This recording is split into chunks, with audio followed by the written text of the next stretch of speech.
Well, folks, perhaps all of us, when we were younger and dumber, as the saying goes, well, we've done some really boneheaded things, perhaps even doing things that resulted in a criminal charge.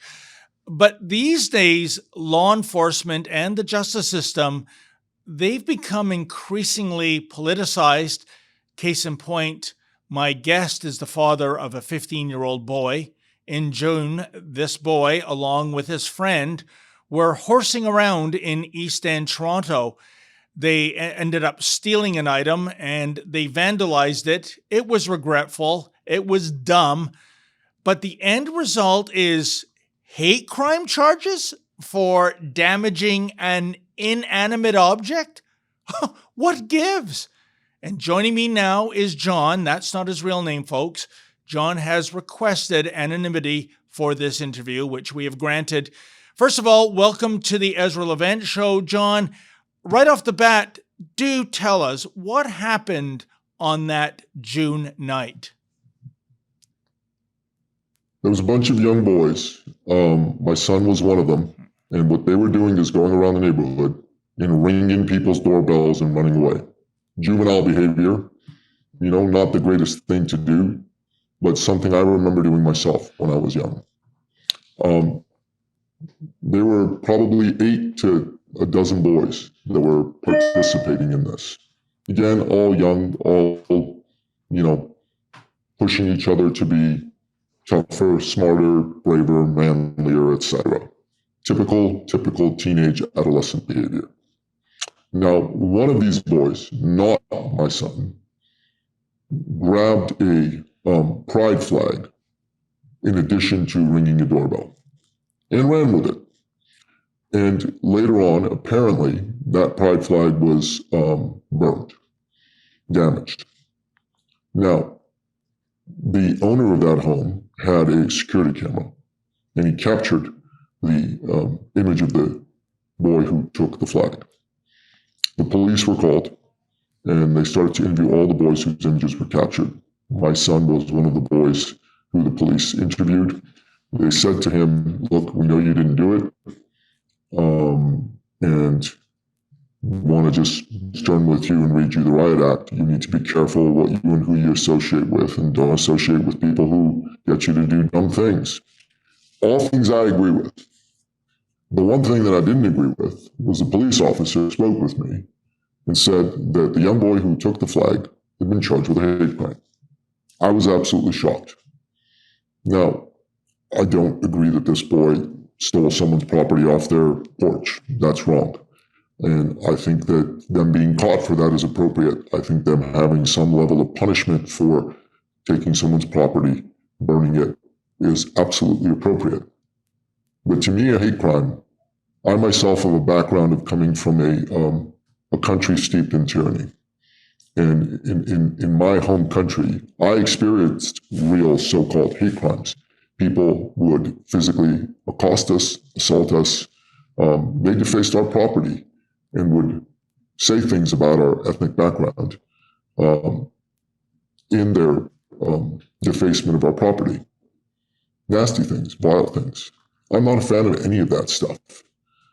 But boys being boys, stealing a flag, even burning a flag, isn't the same thing. These are just boys that want to tweak their noses at what they see to be authority. And in this case, the authority are the folks that are pushing pride. And I want you to know, even though I am from a country steeped in tyranny, growing up, my best friend was a gay man. He was very nervous about letting me know that he was gay, because I came from a country where that was, historically not tolerated very well. When he finally told me, he said, "I thought you were going to hate me." And I said, "No, man, you're a brother to me. I love you. It's, you're gay, I'm straight. It's all good. Live and let live used to be the order of the day." And I was in my 20s attending pride parades back in the days when it was just, one day on the weekend and all sorts of things.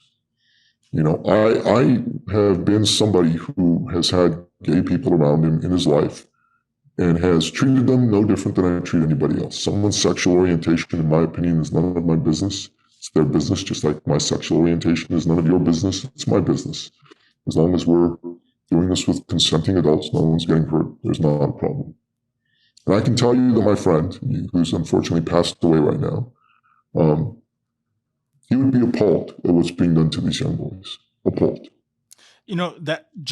John, that is interesting. You've said a lot that we need to unpack here. First of all, I agree. The crimes, as far as I can tell, it was theft, it was destruction of property, and yes, there should be consequences. And we know because these boys are young offenders, the consequences will not be all that severe. But when you introduce this element of a hate crime, you see, I thought basically the scope of a hate crime is if you went after somebody for their ethnicity, their religion, their sexual orientation, if you advocated harm to them or actually carried out harm to them for those reasons. Yeah, I get it. It's hateful. It's a hate crime. But as I said in the intro, John, this was an inanimate object. It's easily replaceable. There can be compensation paid. Why is it that this meets the benchmark of a hate crime to begin with? I can only speculate as to why that is. But based on what the police officer said, that there was a lot of pressure from up on high in the police department for them to make an arrest. He didn't come out and say, who the up on high pressure was. And it would be speculation on my part, but that would be at the highest levels of the police department. And he also stated that pressure came from the highest levels of the police department because they in turn were pressured by the highest levels of government, politicians, telling them to come down hard on these types of quote unquote hate crimes.